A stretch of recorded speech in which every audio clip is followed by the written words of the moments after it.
नमस्कार. आज आपण शिवराज्याभिषेक दिन साजरा करतो आहोत.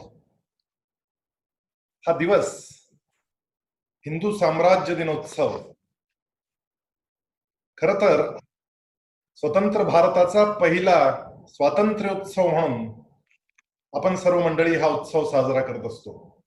आज राष्ट्रीय स्वयंसेवक संघ उत्तरनगर जिल्हा या व्यासपीठावरून बोलताना मला अतिशय आनंद होतोय. राष्ट्रीय स्वयंसेवक संघ उत्तरनगर जिल्ह्याचे संघचालक आदरणीय श्री भरतजी निमसे, जिल्हा कार्यवाह श्री परिमलजी वेद, जिल्हा सहकार्यवाह श्री लवजी शिंदे, उपस्थित सर्वच स्वयंसेवक बंधूंनो आणि शिवप्रेमी बांधवांनो, निश्चयाचा महामेरू सकल जनांसी आधारू अखंड स्थितीचा निर्धारू श्रीमंत योगी, परोपकाराची ये राशी उदंड घडती जयाशी, तयाचे गुणवैभवाशी तुलना कैसी, नरपती हयपती गजपती गणपती पुरंदर आणि शक्ती पृष्ठभागी, यशवंत कीर्तिवंत सामर्थ्यवंत वरदवंत पुण्यवंत आणि जयवंत जाणता राजा. या समर्थांनी रचलेल्या गीतामध्ये अनेक उपमा आहेत, परंतु यातल्या दोन उपमा या विलक्षण विचार करायला लावणाऱ्या आहेत. त्यातली पहिली उपमा आहे जाणता राजा. जाणता राजा कोण होऊ शकतो? तोच राजा खऱ्या अर्थानं जाणता राजा होऊ शकतो जो उपभोग शून्य असतो. अशा उपभोग शून्य योग्याला राज्याभिषेकाची आवश्यकता आहे का? जनमनाच्या सिंहासनावर ते आधीच राज्य करत होते, मग सुवर्ण सिंहासनाची खरोखर गरज होती का? श्रीमंत योगी ही दुसरी बिरुदावली महाराजांसाठी समर्थ रामदास स्वामी वापरतात. श्रीमंत योगी हा शब्द मोठा गमतीदार आहे. माणूस श्रीमंत असला की तो योगी असणं अवघड असतं, आणि तो योगी असेल तर श्रीमंत असणं अवघड असतं. सोन्याच्या सिंहासनावर बसून देखील योगी राहता येतं, हे ज्यांनी सिद्ध करून दाखवलं ते छत्रपती शिवाजी महाराज. आणि हा त्यांच्या सिंहासनावर आरूढ होण्याचा दिवस. सार्वभौम हिंदवी स्वराज्य स्पष्ट दिसू लागलं होतं. तेहरान पासून काबूल पर्यंत आणि खैबर पासून दिल्ली पर्यंत मराठी साम्राज्याचा हदरा दरारा सुलतानांपासून सर्वांनाच जाणवत होता. दक्षिणेतल्या पातशाह्या या निष्प्रभ झालेल्या होत्या. इंग्रज फिरंगी सिद्धी आपले प्राण कसे वाचवावे या चिंतेत ग्रस्त होते, तितकेच दक्षही होते. मग जर अशा पद्धतीनं सर्वांनी मान्यता दिलेली होती, तर मग काय आवश्यकता होती त्या राज्याभिषेकाची? एक प्रसंग आहे. 5 मार्च 1666 या दिवशी महाराज आग्र्याला जायला निघाले होते. तह झालेला होता आणि त्या तहाच्या अनुषंगानं स्वतः महाराजांनी आग्र्याला जाणं हे आवश्यक होतं. आणि त्याच वेळेस घडलेली ही घटना, एक नरसिंह भट्ट चाकालेकर. आता हा माणूस नेमका कोण होता? हा काही खूप मोठा विद्वान होता किंवा त्याचं काही मोठं पद होतं, अशातला काही भाग नव्हता. हा एक सामान्य भिक्षुक, भिक्षुकी करणारा. ज्या अर्थी भिक्षुकी तो करत होता त्या अर्थी इतरांपेक्षा थोडा जास्त शिकलेला होता हे निश्चित. परंतु नरसिंह भट्ट चाकालेकरांचं काय काम होतं महाराजांकडे? तो आपल्या घरादाराची आणि जमीन जुमल्याची कागदपत्र महाराजांकडे घेऊन आला होता.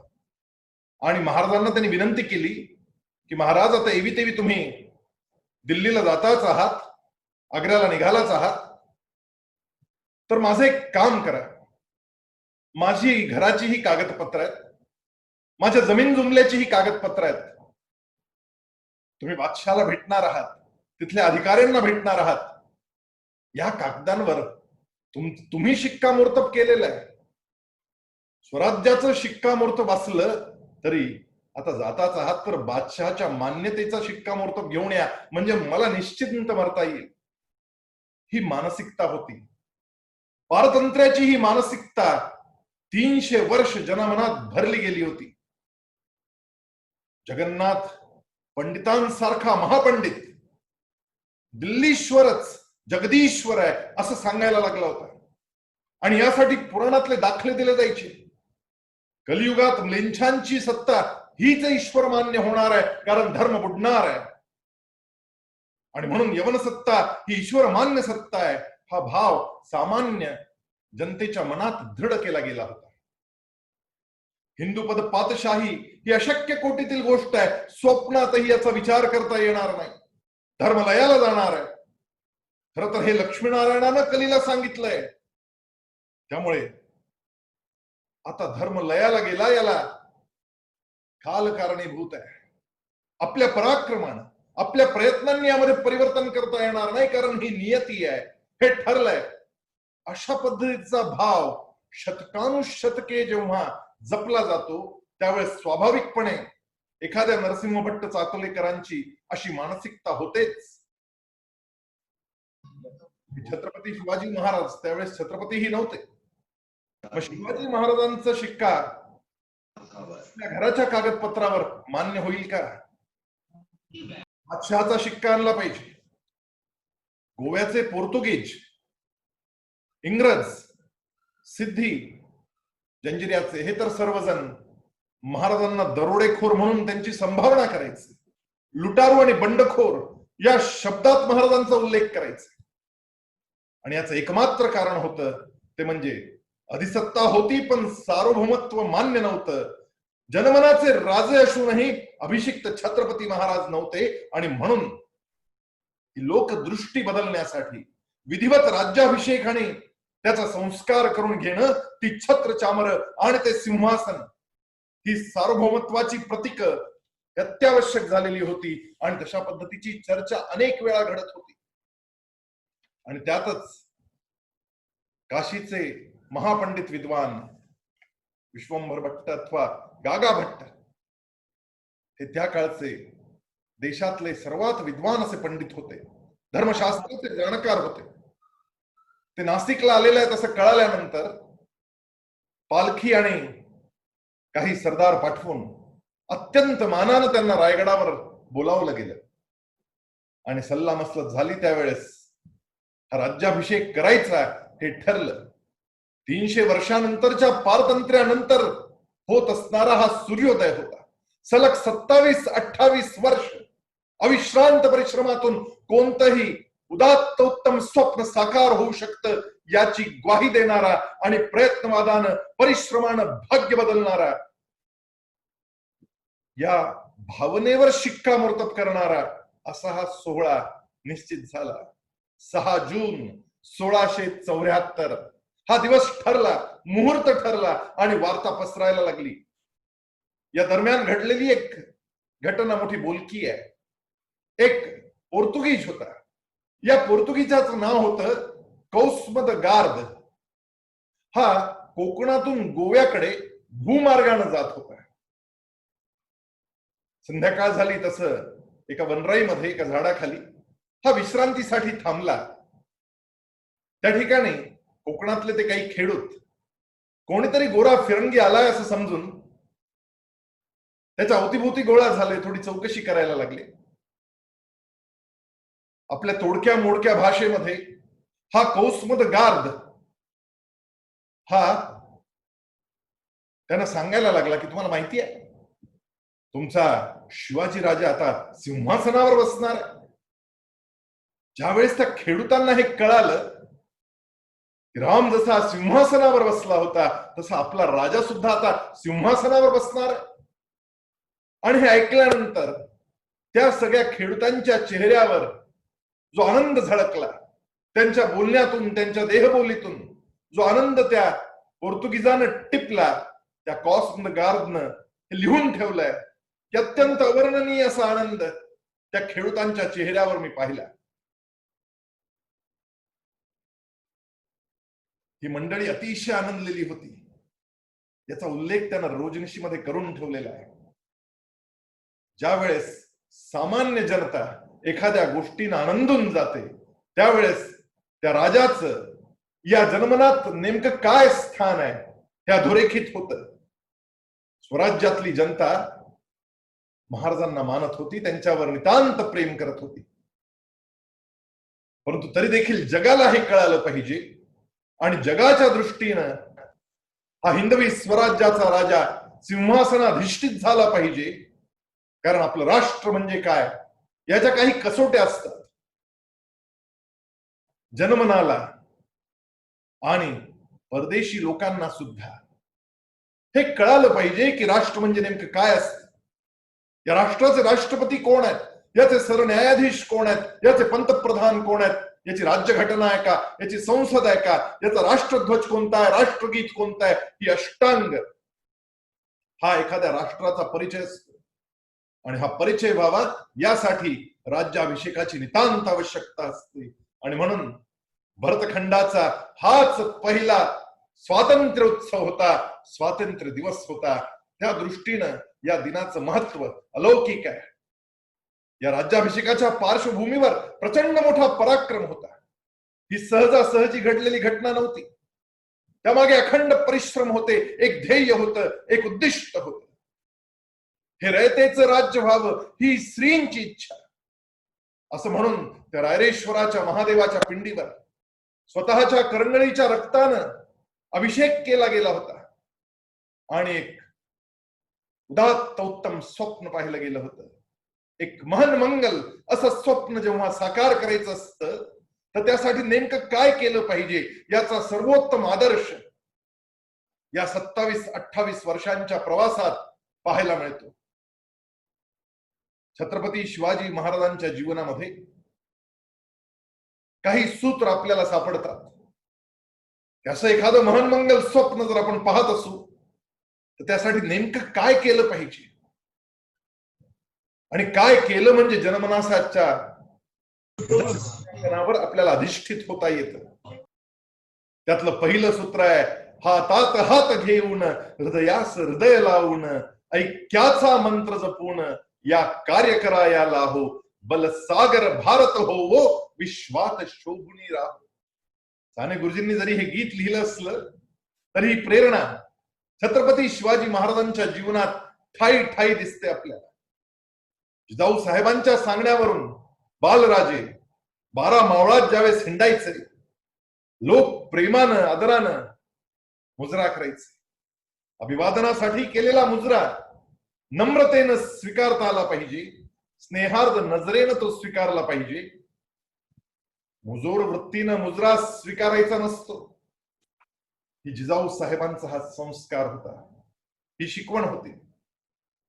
आणि हा संस्कार बालशिवांच्या तनामनात भिनलेला होता. आणि त्यामुळे जेव्हा केव्हा कोणी मुजरा करायचं त्यावेळेस मान लवून अत्यंत स्नेहार्द नजरेनं नजर सुद्धा लवून तो मुजरा स्वीकारला जायचा. आपल्या या छोट्या राजाबद्दल त्या 12 मावळ्यातल्या लोकांना अत्यंत प्रेम वाटायला लागलं होतं. अनेक सवंगडी जोडले जात होते. अर्थात सवंगडी जोडताना उद्देश एक होता, आपल्याला वेगळं काहीतरी करायचं आहे. या पारतंत्र्यातून आपल्याला स्वतंत्र व्हायचंय, आपलं राज्य निर्माण करायचंय, स्वराज्य निर्माण करायचंय. बाजी पासलकर हा बालसवंगडी आहे. पण काय वय आहे माहिती त्याचं वय आहे 65 वर्षांचं. 65 वर्षांचा आहे आणि बालशिवबांचा सवंगडी आहे. सावली सारख्या राजांच्या मागे मागे चालतोय. महाराजांनी अनेक लोक जोडलेत. तानाजी मालुसरे, सूर्याजी मालुसरे, येसाजी कंक, सूर्याजी काकडे, बाजी जेधे, गोदाजी, संताजी जगताप. एक एक हिरा शोधून शोधून आणलाय. एका लग्नाच्या वरातीत घोड्यावर नवरदेव बसलेला आहे, वाजंत्री वाजते आणि त्या वाजंत्रीच्या तालावर एक युवक दोन्ही हातात दांडपट्टे घेऊन विजेच्या चपळाईनं दांडपट्टे फिरवतोय. हे दृश्य जेव्हा शिवबांनी पाहिलं त्यावेळेस ते पाहत राहिले. आणि ज्यावेळेस तो डाव संपला त्यावेळेस युवकाला जवळ बोलावून घेतलं, विचारलं तुझं नाव काय? युवकानं सांगितलं, महाराज माझं नाव जीवा आहे, जीवा महाला. जीवा, अरे कमाल करतोस, किती सुंदर पद्धतीनं तू हे दांडपट्टे फिरवतोयस, कुठे शिकलास? काही नाही महाराज, मी असंच शिकलो. काय करतोस? शेती करतो महाराज, आणि फावल्या वेळेमध्ये जेव्हा केव्हा वेळ मिळेल तशा लग्नाच्या सुपाऱ्या घेतो, वरातीच्या समोर दांडपट्ट्याचा डाव करतो, 2 पैसे मिळतात, चरितार्थ चालतो. महाराजांनी पाठीवरून हात फिरवला आणि महाराजांनी सांगितलं, कमाल आहे तुझं हे कसब, कमालीच आहे, हे स्वराज्याच्या कामी आलं पाहिजे, माझ्यासोबत चल. आणि महाराज जीवा महालाला घेऊन सोबत येत आहेत. अशी पारखी नजर आहे. हृदयास हृदय देऊन एक एक माणूस जोडला जातोय. एखादं संघटन मोठं करायचं असेल, एखादं उदात्तोत्तम स्वप्न साकारायचं असेल, तर हृदयाला हृदय देऊन माणसं जोडावी लागतात. हा जीवा महाल असा जोडला गेला. आणि म्हणून ज्यावेळेस प्रतापगडाचं रणकंदन झालं, त्यावेळेस धावून सय्यद बंदा जेव्हा महाराजांवर आला, त्यावेळेस त्याचा हात तलवारी सहित छाटून काढण्याचं काम या जीवा महालानं केलं होतं. आणि तेव्हापासून तो वाक्प्रचार रूढ झाला, होता जीवा म्हणून वाचला शिवा. पहिलं सूत्र आहे, मन जोडता आली पाहिजे, माणसं जोडता आली पाहिजे. दुसरं सूत्र काय? योगी बनना है तो पहले यमन नियमों से चलना सीखे, संयम नियम एक सभी को एक सूत्र में ढलना सीखे. नियम सगळ्यांना सार्वजनिक, शिस्त कडवी असली पाहिजे. म्हणून तर संचलनाचं अनन्य साधारण महत्व आहे, कारण त्यामध्ये एक कदम ताल धरता यावा लागतो, एका दिशेनं चालता यावं लागतं. सर्वांना सोबत घेऊन चालणं, यासाठी सगळ्यांसाठी नियम सुद्धा सारखे असावे लागतात. आपल्या अष्टांग योगामध्ये यम आणि नियमांचं महत्व अत्यंत मोठं आहे. ज्ञानेश्वर माऊली तर सांगतात की पुढच्या 6 पायऱ्या आहेत, पण नियम आणि नियम हा आधार आहे, तो कायम सोबत असला पाहिजे. आपण जसं पायऱ्या चढताना रेलिंग सोडत नाही, तसं पुढच्या पायऱ्या योगाच्या चढत असताना यमनियमांचं रेलिंग नाही सोडता येत. आणि हे यमनियमांचं रेलिंग हे सगळ्यांसाठी असलं पाहिजे. त्या यमनियमांनी चालता आलं पाहिजे. आणि त्यासाठी स्वतः तसा आदर्श घालून द्यावा लागतो. ज्या वेळेस शिवबा लहान आहेत आणि जिजाऊ साहेब त्याच शिक्क्यानं राज्यकारभार करतायत, प्रतिपश्चंद्र लेखेव वर्धिष्णुर विश्ववंदिता शाह सुनो शिवस्येषा मुद्रा भद्राय राजते. या शिवाजी महाराजांच्या शिक्क्याने कारभार चाललेला आहे. आणि हा कारभार बाल शिवा शिकतायत. आणि त्याच वेळेस एक घटना अशी घडते की रांझ्याच्या पाटलाची एक तक्रार येते. तक्रार सिद्ध झालेली असते आणि या रांझ्याच्या पाटलाला मुसक्या बांधून दरबारात हजर केलं जातं. जिजाऊ साहेब विचारतायत, शिवबा काय शिक्षा दिली पाहिजे? यानं बेअदबी केली, यानं एका महिलेचा अपमान केला, काय शिक्षा दिली पाहिजे? आणि शिवबा सांगतायत चौरंग, त्याचा चौरंग केला पाहिजे. उजवा हात आणि डावा पाय कोपरापासून गुडघ्यापासून कापून टाकायचं आणि त्यानंतर उकळत्या तेलाच्या कढईत तो कापलेला भाग बुडवायचा. याला चौरंग म्हटलं जायचं. खंडोजी खोपडे शाहिस्ते खान ज्यावेळेस स्वराज्यावर चालून आला, त्यावेळेस त्यानं सगळ्या सरदारांना पत्र पाठवली की मला सामील व्हा, अन्यथा मरायला तयार राहा. आणि अफजल खानाचा दराराही तसाच होता. अत्यंत क्रूर कर्म असलेला आदिलशाही सरदार प्रचंड मोठी लुटपाट करत शेत जाळत निघालेला होता, मंदिर तोडत निघालेला होता.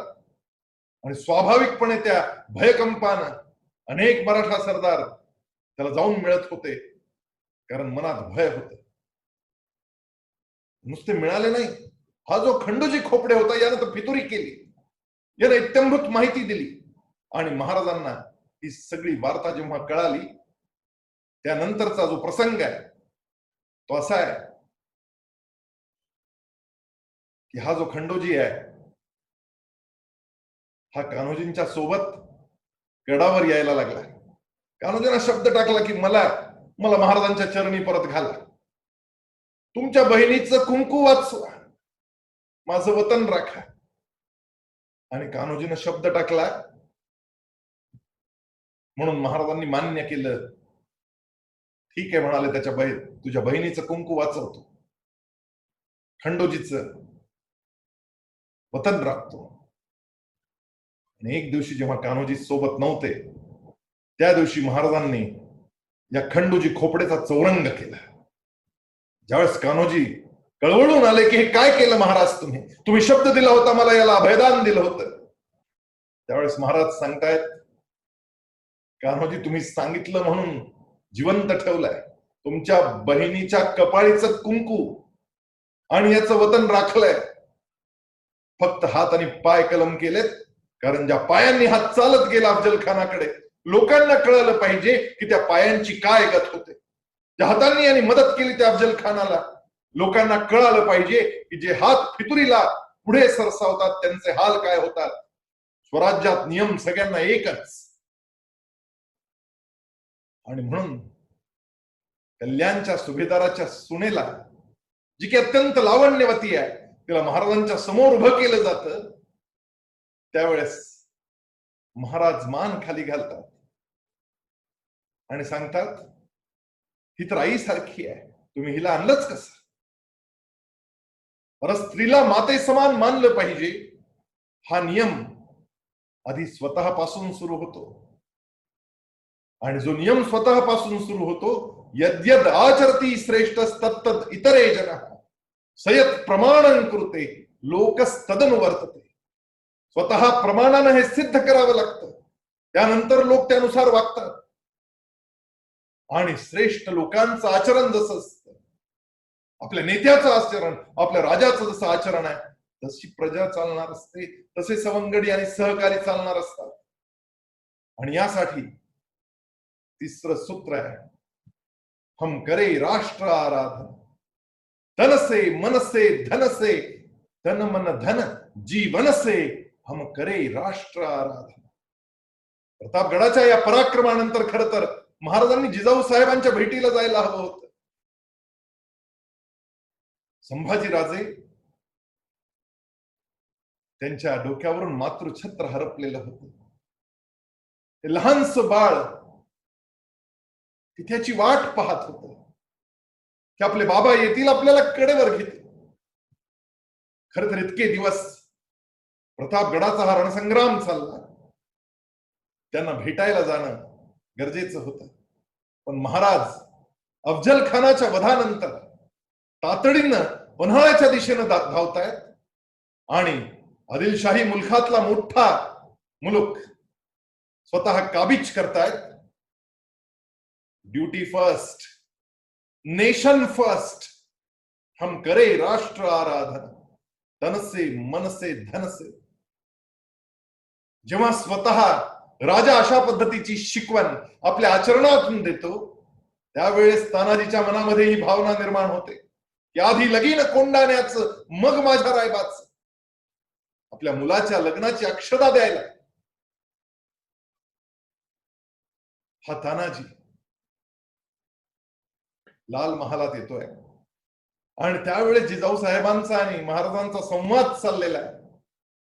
आणि त्या कोंडाण्याकडे पाहत जिजाऊ साहेब म्हणतायत की शिवबा, या कोंडाण्यावर भगवा केव्हा फडकणार.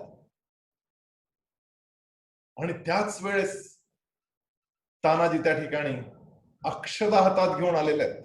रायबाच्या लग्नाचे, आपल्या स्वतःच्या मुलाच्या लग्नाचं आमंत्रण द्यायला आलेलं आहे. आणि हा संवाद ऐकतायत आणि तानाजी म्हणतायत की महाराज मी जाणार, मी गड काबीज करणार. शेलार मामा सांगतायत, अरे ताना काय बोलतोयस तू? तुझ्या घरी मांडा उभा राहिलाय, तुझ्या पोराचं लग्न आहे, मुहूर्त निश्चित झालाय, तू मोहिमेवर कसा जाणार? आणि तानाजी सांगतोय, आधी लगीन कोंडाण्याच, मग माझ्या रायबाच. जिजाऊ साहेबांची इच्छा आहे की हा कोंडाणा सर झाला पाहिजे, तो स्वराज्यात आला पाहिजे. रायबाचं लग्न नंतर होत राहील, आधी कोंडाण्याचं लग्न लावूया. ही निष्ठा तेव्हाच निर्माण होते ज्या वेळेस स्वतःच्या आचरणातून राष्ट्र प्रथम हा आदर्श उभा करून दिला जातो आणि तशा पद्धतीचा आदर्श लोकांच्या मनामध्ये पेरला जातो. महाराजांच्या जीवनातलं हे एक एक सूत्र, नव्या भारताची उभारणी जर करायची असेल तर आपल्या प्रत्येकाला जाणूनच घेतलं पाहिजे. यशस्वी करना हो आयोजन, तो पहले करना समग्र नियोजन, ऐसा करना संयोजन की योग्य व्यक्ती में कार्य विभाजन. योग्य व्यक्तीच्या हाती कार्य विभागून दिलं पाहिजे. सगळं काम मी एकटाच करत बसेन असं करून चालत नाही. आयोजन यशस्वी करायचं असेल तर आधी चांगलं नियोजन करता आलं पाहिजे आणि मग त्याचं संयोजन निश्चित करत असताना कार्याचं विभाजन नीट करता आलं पाहिजे. कोणाला कोणतं काम द्यायचं हे ठरवण्याचं जे कसब आहे महाराजांचं, ते कमालीचं आहे. आग्र्याच्या त्या नजर कैदेमध्ये असताना ज्या वेळेस महाराजांच्या मनात ही कल्पना आली की मिठाईच्या पेटाऱ्यातून इथून निसटायचंय, त्यावेळेस ते सगळं नाटक सुरू झालं. महाराज आजारी पडले, त्यांना डोकं दुखतंय, ताप भरतोय, महाराज झोपून आहेत, सारखे झोपून आहेत. शेला पांघरलेला आहे, पांघरलेल्या शेल्या शेजारी मस्तकी ठेवण्याचा मांदिल शेजारी ठेवलेला आहे, हात छातीवर आहे आणि हाताचं जे कड आहे ते त्या शेल्यातून जाणवत आहे. असे अनेक दिवस त्या मंचकावर हेच चित्र सातत्यानं दिसतंय आणि महाराज जेव्हा तिथून पेटाऱ्यात बसून निसटतात त्यावेळेस मदारी मेहतर आणि हिरोजी फर्जंदला सांगतायत, आता तुम्हाला सांभाळायचंय. हिरोजी, हे कड घालून इथं झोपायचंय, शेला पांघरलेला असला पाहिजे आणि मदारी तू पाय चेपत राहायचंय. महाराज त्या नजर कैदेतून सुटले. हळूहळू एक एक माणूस बाहेर सकाळपासूनच निघत होता. संध्याकाळपर्यंत हा मदारी पायच चेपत राहिला. दुसऱ्या दिवशी पहाटेच्या वेळेस हे दोघेही तिथून निसटलेत. खर तर रात्रभर असं झोपणं त्या मंचकावर,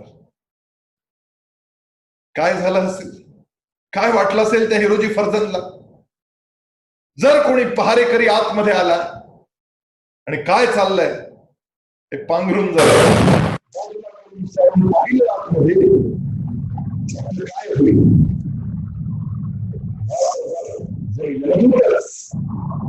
समोर दिसत होता आणि तरी देखील चिंता करत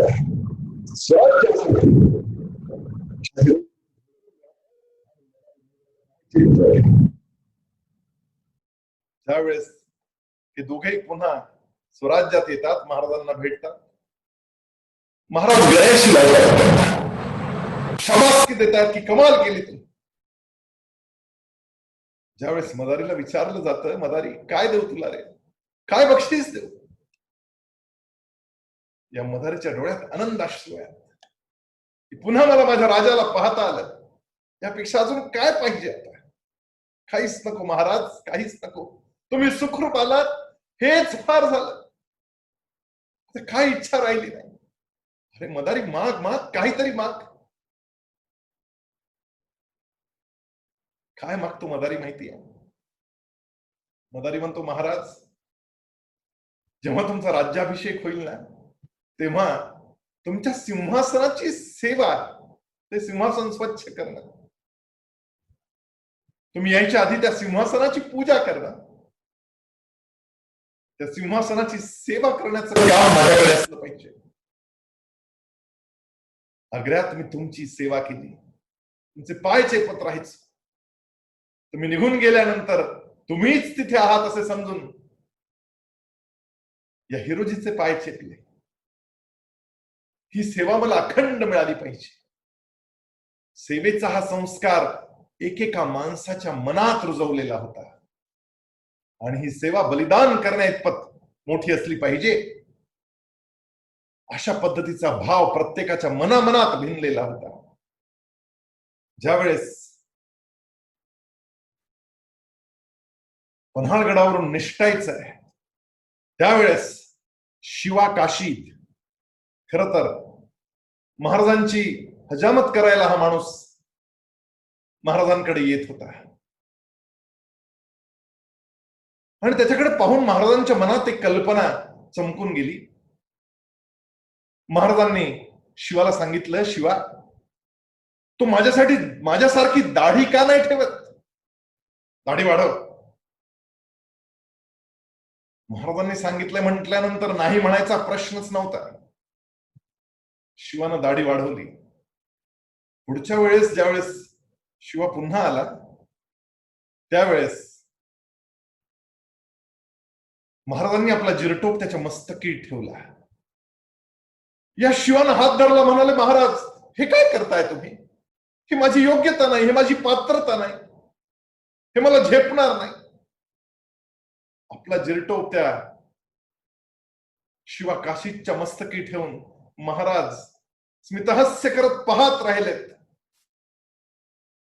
आपलंच प्रतिरूप आहे, डमी वापरता येतो, ही संकल्पना महाराजांच्या मनात त्यावेळेस आलेली आहे.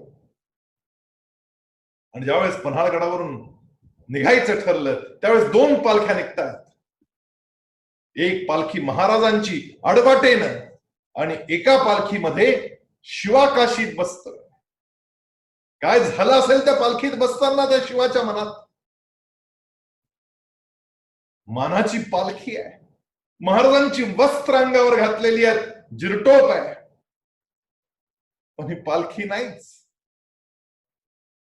हा तर स्वर्गारोहणाचा रथ आहे, पकडला गेला तर शिरच्छेद होणार हे माहिती आहे.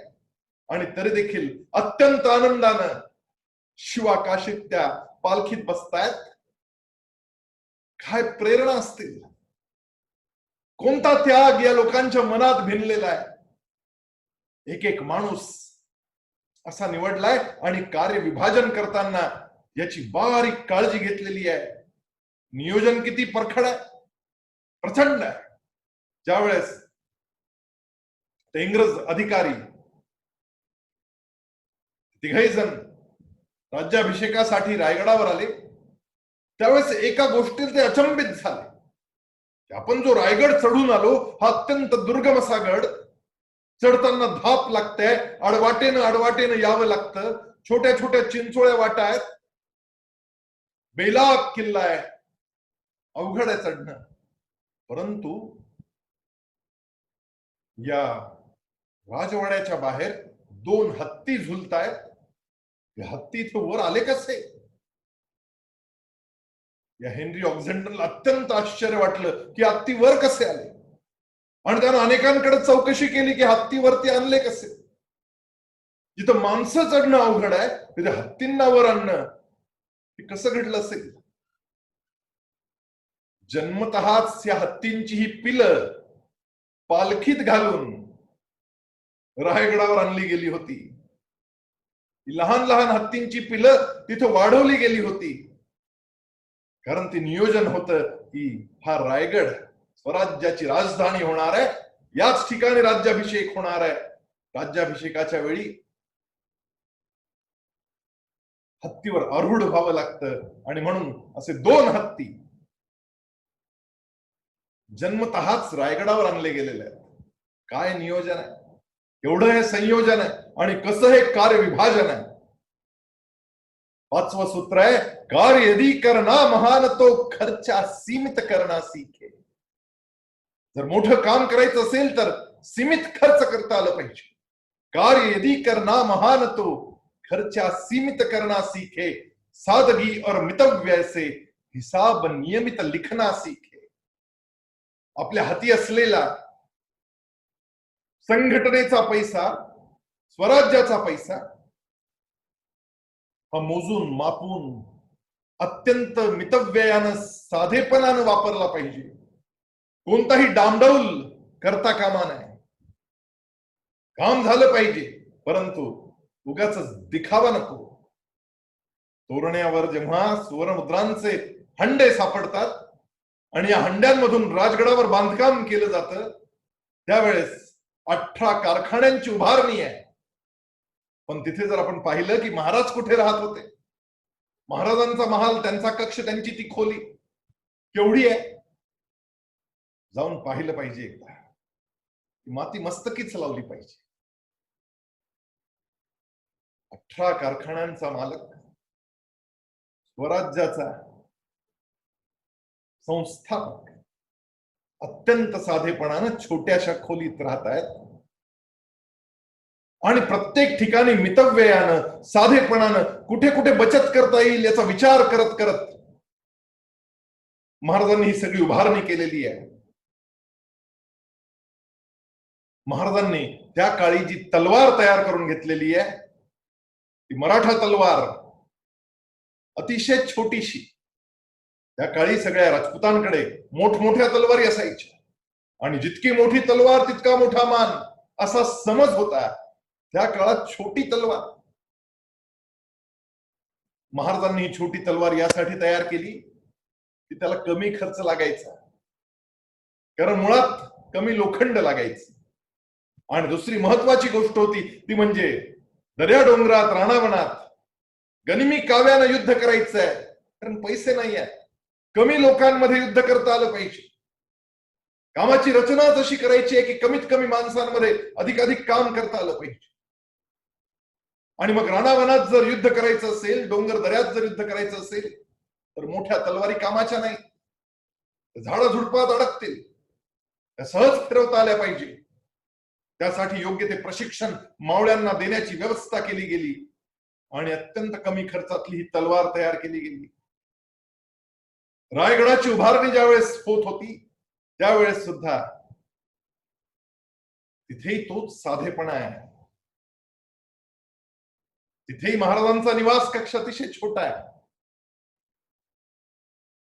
आणि हिरोजी इंदुलकर संपूर्ण बांधकामाची जबाबदारी सांभाळतात. जितके पैसे खर्चायला दिलेले होते तितके संपले आणि आपण दिलेलं जे बजेट होतं त्याच्या वर खर्च व्हायला लागलाय हे लक्षात आल्यानंतर हिरोजी आपल्या गावी जातात आणि आपली जमीन विकून टाकतात आणि ते पैसे घेऊन येत आहेत आणि त्यातून उरलेलं बांधकाम पूर्ण करतायत. ही निष्ठा आहे की आपण टेंडर भरलेलं आहे आणि खर्च आता जास्त होतोय तरी टेंडरिंग नाही. राष्ट्राचं कार्य आहे हे ठरल्याप्रमाणे झालं पाहिजे, अशा पद्धतीचा हा भाव आहे. महाराज ज्यावेळेस हिरोजींना विचारतायत, हिरोजी कमाल केलीत तुम्ही, काय बक्षीस देऊ तुम्हाला?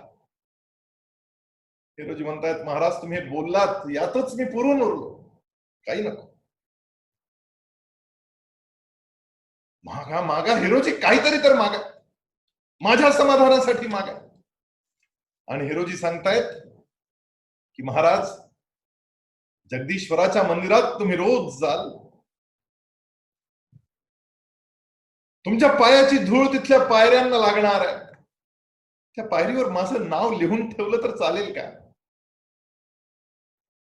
माझ्या नावावर तुमच्या पायाची धूळ लागेल, जणू माझ्या मस्तकीच तुमच्या पायाची धूळ पडेल.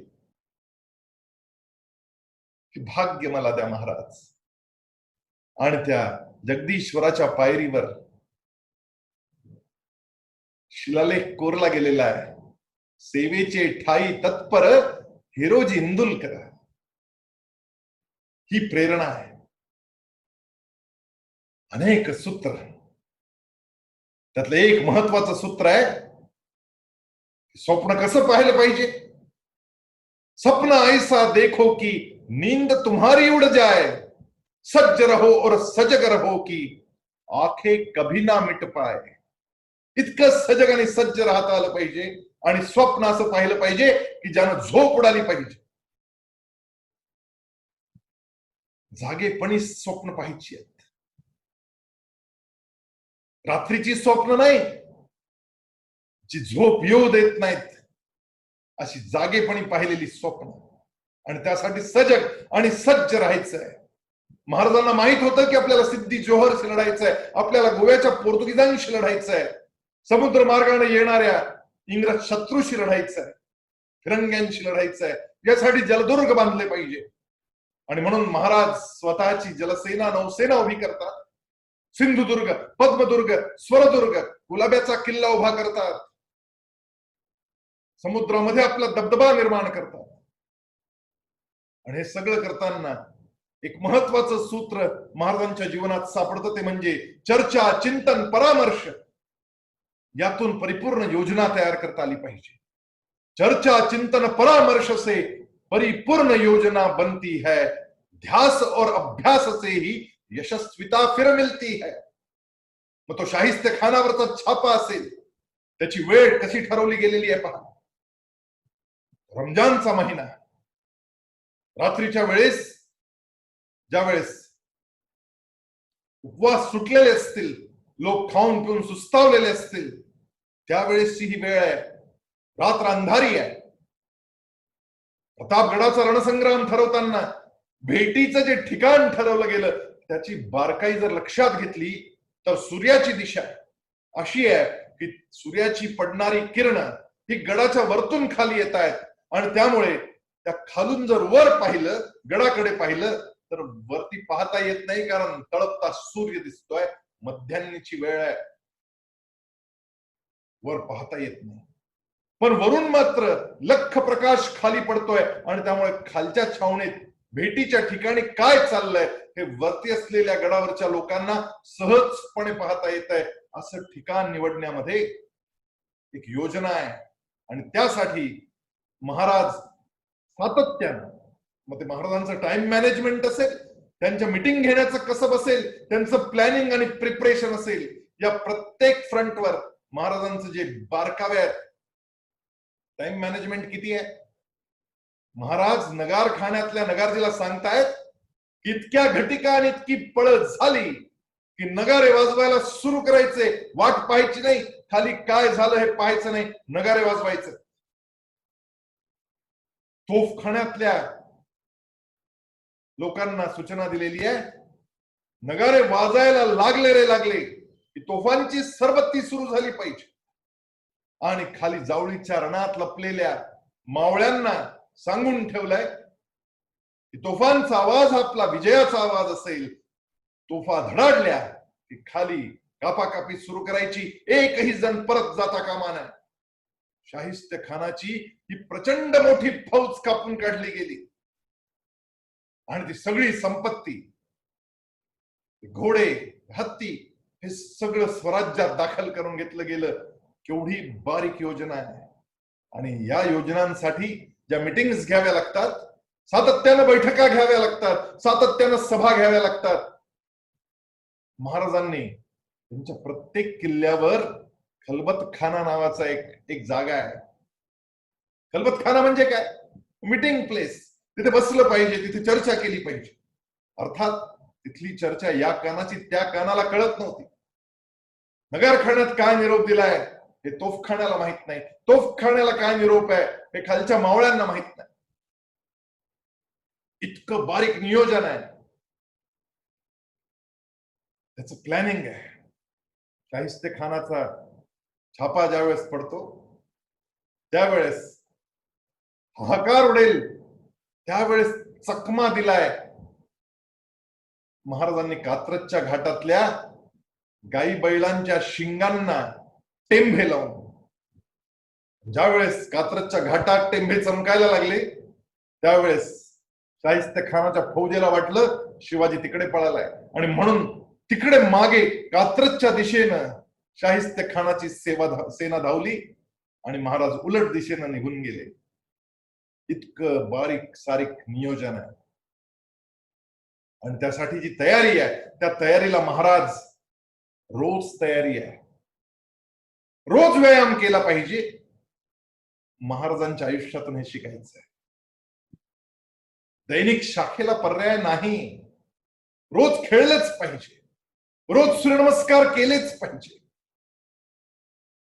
श्रद्धेय पूज्य प्रथम सरसंघचालक डॉक्टर हेगडेवारजींनी जी शिकवण दिलेली आहे ती दैनिक शाखा हा साधा मंत्र आहे. रोज आलं पाहिजे. महाराज किती तयारी करतायत माहितीये? अफजल खानाचा आकार आपल्या आकारापेक्षा किती मोठा आहे याचा अंदाज महाराजांनी आधीच घेऊन ठेवलेला आहे. आणि महाराजांनी त्या आकाराचं भुशाचं पोत ठासून भुशानं भरलेलं त्याला महाराज मिठी मारून पाहतायत. आणि मग ती वाघनख ती आपल्या शेल्यातून बाहेर काढायची आणि त्या गच्च भरलेल्या भुशाच्या पोत्यामध्ये घालायची. त्यासाठी जी ताकद लागते हातामध्ये ती ताकद रोजच्या व्यायामानं तयार केलेली आहे. असं काम केलं तरच मोठं स्वप्न साकारतं. महाराजांच्या जीवनातलं 8वं सूत्र आहे, क्रिया प्रतिक्रिया का खेल नित्य सदा ही चलता है.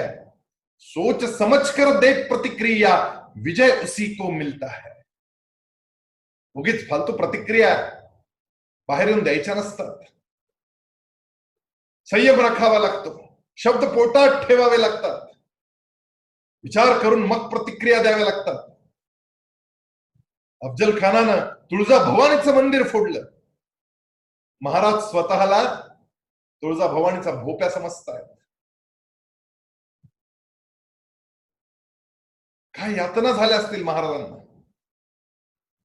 की आपल्या कुलदैवतेचं मंदिर फोडलं.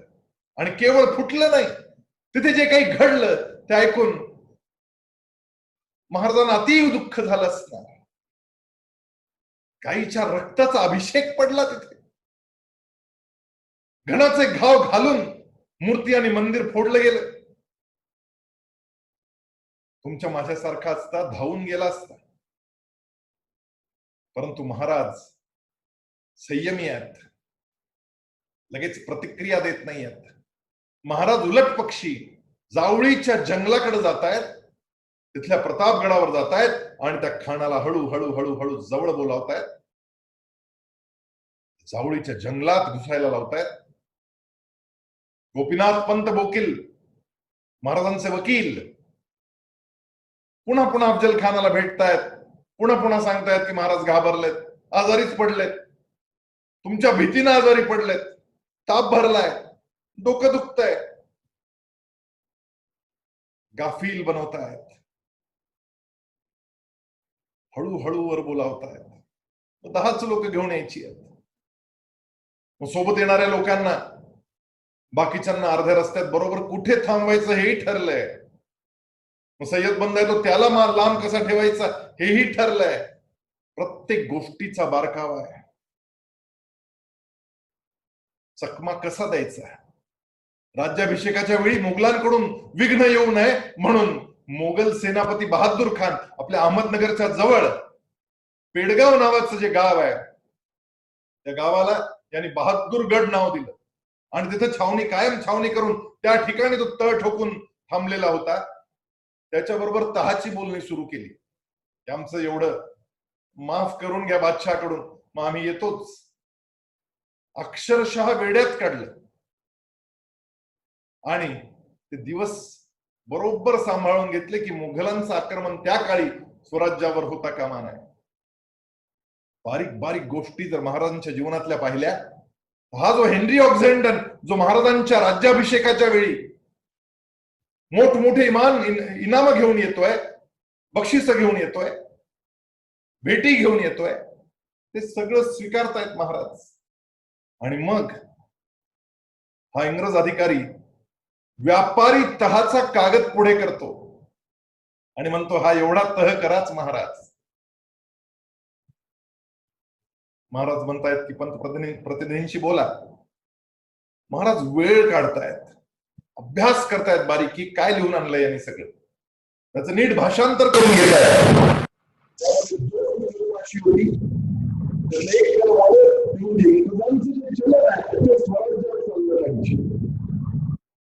महाराजांनी हे कलम अमान्य केले. हे होणार नाही, परकीय चलन इथे चालणार नाही. हे स्वराज्य आत्मनिर्भर स्वराज्य आहे. आमचं चलन हे आमच्या टाकसाळीत तयार केलेलंच चलन असेल, इतरांचं चलन आम्ही मान्य करणार नाही. हे स्वराज्य आत्मनिर्भर असलं पाहिजे, हा देश आत्मनिर्भर असला पाहिजे. दुसरं अत्यंत महत्वाचं एक कलम महाराज त्याच्यातून काढायला लावतायत. ते कलम असं होतं की आमची जहाजं येतील, आमची गलबता येतील, त्याच्यामध्ये माल भरलेला असेल. वादळामुळे जर एखादं गलबत भरकटलं आणि स्वराज्याच्या किनारपट्टीला जर ते लागलं तर त्यांच्यावर कोणत्याही प्रकारची कारवाई आपण करू नये. महाराजांनी हेही कलम अमान्य केलं. काय दूरदृष्टी असेल पहा. समुद्र मार्गातून काय संकट येऊ शकतं हे समुद्र मार्गानं कसाब जेव्हा मुंबईला आला तेव्हा आपल्याला कळालं. त्यातही हल्ला हा समुद्रातून सुद्धा होऊ शकतो. अशी जर सूट दिली तर या सुटीच्या नावाखाली वादळात गलबत भरकटलं म्हणून इथे आणलं असं दाखवून व्यापारी गलबताच्या नावाखाली सैन्याची जहाज इथे येण्याची शक्यता आहे. आणि म्हणून हेही कलम महाराज नाकारतायत. तुम्ही आम्हाला भेटी दिल्या, बक्षिसं दिली म्हणून तुम्ही म्हणाल ते मान्य आहे, असं घडणं शक्य नाही, असं होणे नाही. आणि महाराज याची काळजी घेतायत. महाराजांच्या जीवनातली स्वप्न अनेक आहेत, सूत्र अनेक आहेत. सामर्थ्य आहे चळवळीचे, जो जो करीत तयाचे, परंतु तेथे भगवंताचे अधिष्ठान पाहिजे. महाराजांनी रायगडावर जगदीश्वराचं जे मंदिर बांधलंय त्या मंदिराला महाराज जगदीश्वराचा प्रासाद असं नाव देत आहेत. प्रासाद कशासाठी? महादेवाला महाल कशाला हवा? त्या काळी दिल्लीश्वराला जगदीश्वर म्हटलं जायचं. हा संस्कार लोकांच्या मनातून पुसण्यासाठी त्या वाडेश्वर महादेवाचं नवं नामकरण जगदीश्वर म्हणून महाराज करतायत.